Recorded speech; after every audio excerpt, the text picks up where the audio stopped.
Dear friends, നമുക്ക് നമ്മുടെ class വീണ്ടും ആരംഭിക്കാം.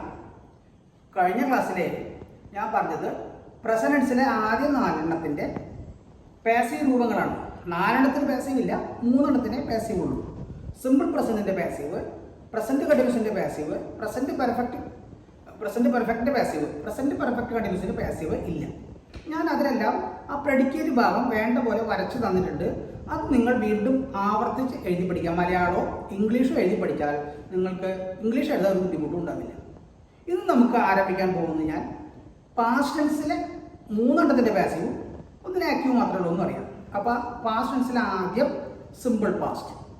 കഴിഞ്ഞ ക്ലാസ്സിൽ നമ്മൾ ഹി റൈറ്റ്സ് എ നോവൽ എന്നാണ് സിമ്പിൾ പ്രസന്റ് എഴുതിയത്. അതിൻ്റെ പാസ്റ്റ് ഏതാ? റൈറ്റ്സിൻ്റെ ഒരു പാസ്റ്റ് ടെൻസ് എന്താ? റോട്ട് എന്നാണ്. അപ്പം ഹി റോട്ട് എ നോവൽ, അവൻ ഒരു നോവൽ എഴുതി. റോട്ട് എന്നുള്ളത് വരച്ചു, എഴുതി നിന്നും വരച്ചു. അപ്പോൾ സിമ്പിൾ പാസ്റ്റ് ആണെന്ന് മനസ്സിലായി. ഇനി അതിൻ്റെ പാസീവ് എന്താ വരിക?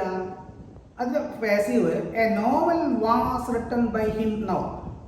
അപ്പോൾ റോട്ട് എന്നുള്ളത് പോയിട്ട് വാസ് റിട്ടൺ എന്നായി. നോവൽ എന്നുള്ളത് നോവൽസ് ആണെങ്കിലോ വേർ റിട്ടൺ എന്നാവും. കാരണം ഏകവചനം പോയിട്ട് ബഹുവചനം ആകുമ്പോൾ വാസിന് പകരം വേറാവും. അപ്പോൾ was or were plus past participle എന്നാണ്, ആ V3 എന്നാണ് സിമ്പിൾ പാസ്റ്റിന്റെ പാസീവിന്റെ പ്രിൻസിപ്പിൾ. അപ്പോൾ അത് കഴിഞ്ഞു. ഇനി പാസ്റ്റ് കണ്ടിന്യൂസ്. പ്രസന്റ് കണ്ടിന്യൂസിൽ ഇത് ഓർമ്മിക്കണം. നമ്മൾ ഇന്നലെ പാസ്റ്റ് കണ്ടിന്യൂസ് എഴുതാൻ പറ്റുക.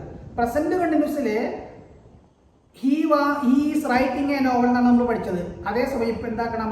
He was writing a novel എന്നാക്കണം. വാസ് റൈറ്റിംഗ് എന്ന് വരയ്ക്കുക, എഴുതുകയായിരുന്നു എന്ന് മലയാളത്തിലും വരയ്ക്കുക. അതിന്റെ പാസീവ് എന്താ?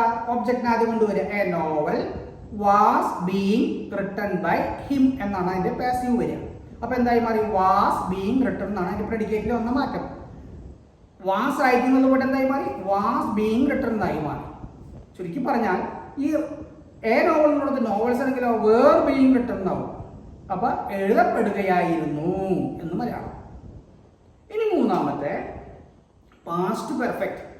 പാസ്റ്റ് പെർഫെക്റ്റ് പ്രസന്റ് പെർഫെക്റ്റ് നോക്കിയാൽ പാസ്റ്റ് പെർഫെക്റ്റ് എഴുതാൻ സുഖമാണ്. ഈ ഹാസ് റിട്ടൺ എ നോവൽ എന്നാണ് പ്രസന്റ് പെർഫെക്റ്റ് എഴുതിയിട്ടുണ്ടാവുക. പാസ്റ്റ് പെർഫെക്റ്റ് ആകുമ്പോഴോ ഈ ഹാഡ് റിട്ടൺ എന്നായിട്ട് പറഞ്ഞു. അപ്പൊ he had written a novel എന്ന് എഴുതി, ഹാഡ് റിട്ടൺ എന്ന് വരച്ചു. മലയാളം അവനൊരു നോവൽ എഴുതിയിട്ടുണ്ടായിരുന്നു എന്നാണ്. എഴുതിയിട്ടുണ്ടായിരുന്നു എന്നും വരച്ചു. ഇനി അതിന്റെ പാസീവ് എന്താ എഴുതുക? A novel had been written by him. Had written എന്നുള്ള പോലെ എന്തായി മാറി? ഹാഡ് ബീൻ റിട്ടൺ എന്നായി പാസീവ്. എന്താ മലയാളം വരിക? ഒരു നോവൽ അവനാൽ എഴുതപ്പെട്ടിട്ടുണ്ടായിരുന്നു. ഹാഡ് ബീൻ റിട്ടൺ എന്നുള്ള മലയാളം എന്താ? എഴുതപ്പെട്ടിട്ടുണ്ടായിരുന്നു. അപ്പൊ അത് കഴിയും. ഇനി നോവൽസ്, ഇപ്പൊ നോവൽ ഹാഡ് ബീൻ, നോവൽസ് ആയാലും ഹാഡ് എന്നുള്ളത് മാറ്റില്ല. അതങ്ങനെ ഗുണം അവിടെ ഉണ്ട്. പാസ്റ്റ് പെർഫെക്റ്റ് എന്ന ഗുണമുണ്ട്. ഏകവചനം either it is singular or plural, had is enough. അതാണ് അവിടുത്തെ കാര്യം. ഇനി പാസ്റ്റ് പെർഫെക്റ്റ് കണ്ടിന്യൂസ് എങ്ങനെയാ വരിക? പ്രസന്റ് പെർഫെക്റ്റ് കണ്ടിന്യൂസ് ഓർമ്മിക്കുക, എന്നിട്ട് പാസ്റ്റ് പെർഫെക്റ്റ് കണ്ടിന്യൂസ് പോവുക. അപ്പൊ പ്രസന്റ് പെർഫെക്റ്റ് കണ്ടിന്യൂസിലെ ഹി ഹാസ് ബീൻ റൈറ്റിംഗ് എന്നാവും വരച്ചിട്ടുണ്ടാവുക. ഓർമ്മിക്കുക കഴിഞ്ഞ ക്ലാസ്സിൽ ഹാസ് ബീൻ റൈറ്റിംഗ് എഴുതിക്കൊണ്ടിരുന്നിട്ടുണ്ട് എന്നാണ് വന്നത്. എഴുതിക്കൊണ്ടിരിക്കുന്നുണ്ട്. ഈ ഹാസ് ബീൻ റൈറ്റിംഗ് നോവൽ എന്താ അർത്ഥം?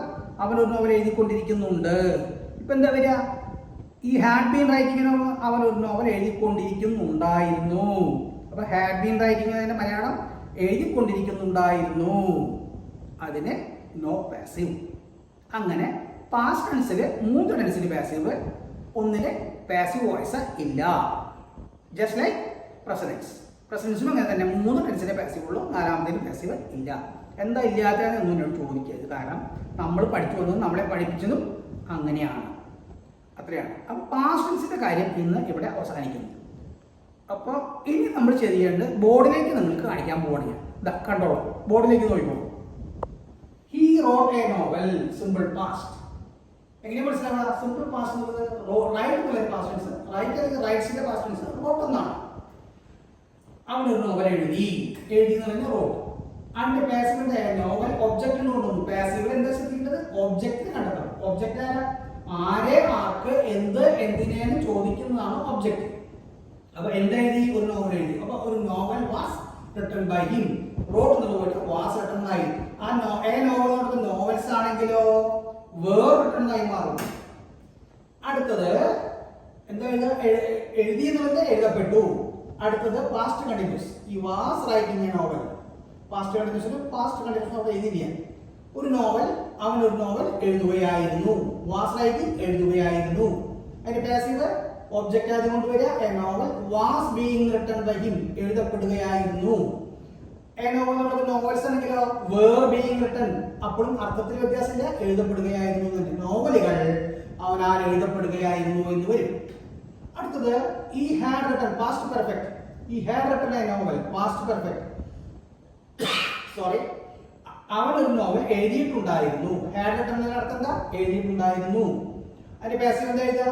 A novel had been written by him. either singular or plural ആയാലും ഹാഡ് തന്നെയാണ്, അതിൽ മാറ്റമില്ല. ഹാസ് ഹാവ് എന്നുള്ള പ്രസന്റ് പെർഫെക്റ്റിലെ പ്രത്യേകത ഇവിടെ ഇല്ല. Had been written a novel എഴുതപ്പെട്ടിട്ടുണ്ടായിരുന്നു. ഇനി ഈ had been writing a novel അവർ ഒരു നോവൽ എഴുതിക്കൊണ്ടിരിക്കുന്നുണ്ടായിരുന്നു. ഇപ്പൊ 2015 മുതൽ 2020 വരെ അവർ ഒരു നോവൽ എഴുതിക്കൊണ്ടിരിക്കുന്നുണ്ടായിരുന്നു. ഈ had been writing a novel since 2015 അല്ലെങ്കിൽ ഫ്രം 2015 ടു 2020. അതായത് കൂടെ അടുത്ത അതിന് പാസീവ് ഇല്ല. ഇങ്ങനെ പാസ്റ്റ് ടെൻസിലെ 4 ടെൻസ് നമ്മൾ പഠിച്ചു. ആ 4 3 പാസീവ് ഉള്ളൂ. ഈ വരച്ച ഭാഗങ്ങൾ നിങ്ങൾ കൃത്യമായി എഴുതി പഠിച്ചാൽ പ്രസന്റ് ടെൻസും പാസ്റ്റ് ടെൻസും കഴിഞ്ഞു, ആക്റ്റീവും പാസീവും കഴിഞ്ഞു. ഇപ്പൊ പ്രസന്റ് ടെൻസിലെ 3 4 7 പാസ്റ്റ് ടെൻസിന് 3 4 7 14ആയി. ഇനി ഫ്യൂച്ചറിലെ 6 ടെൻസ് കൂടി പഠിക്കാനുള്ളൂ. അതോടുകൂടി നമുക്ക് 20 ടെൻസ് ആകെ including passive and active. there are 20 tenses are there. ഇത് ഈ 20 തരത്തിൽ വാചകം എഴുതാൻ പറഞ്ഞാൽ നിങ്ങൾക്ക് എന്ത് വേണമെങ്കിൽ എഴുതി വരാം. ഒരു വെർബ് കയ്യിൽ വേണമെങ്കിൽ മാത്രം, വെർബും അതിന്റെ രൂപങ്ങളും നമ്മുടെ കയ്യിലുണ്ടെങ്കിൽ ഏത് വാചകവും നമുക്ക് എഴുതിയുണ്ടാക്കാം. നമ്മുടെ അറിവിലുള്ള വെർബുകൾ മതി. അറിയാത്ത വെർബിനെ കുറിച്ച് പോയി ചെയ്യാൻ പോകേണ്ട കാര്യം ഇല്ല. നിങ്ങളെല്ലാവരും എൻ്റെ ക്ലാസ് സബ്സ്ക്രൈബ് ചെയ്യുക, ഷെയർ ചെയ്യുക, ഫോളോ ചെയ്യുക, മറ്റുള്ളവരോട് പറയുക, നല്ലപോലെ എഴുതി പഠിക്കുക, നല്ല മിടുക്കന്മാരായ ഒരു ഗ്രാമർ അറിയുന്ന കുട്ടിയായി തീരുക.